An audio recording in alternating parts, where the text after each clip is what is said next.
17-year-old Alexa Curran is having her hearing tested by audiologist Auckland Jones at the Massachusetts Eye and Ear Infirmary in Boston.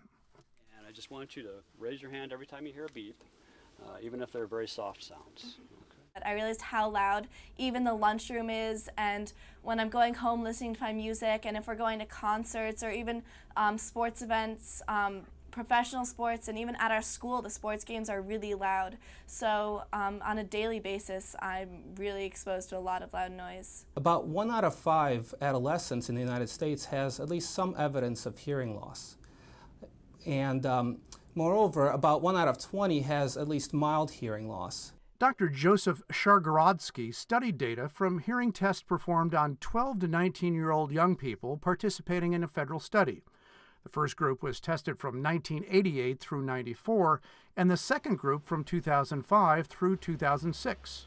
What surprised us a little bit was the difference between the previous time that this data was gathered and the most recent. There was a 30% increase in the prevalence of any hearing loss in this age group, and there was a much greater, about 50% increase in the prevalence of mild or worse hearing loss. The study appears in the Journal of the American Medical Association.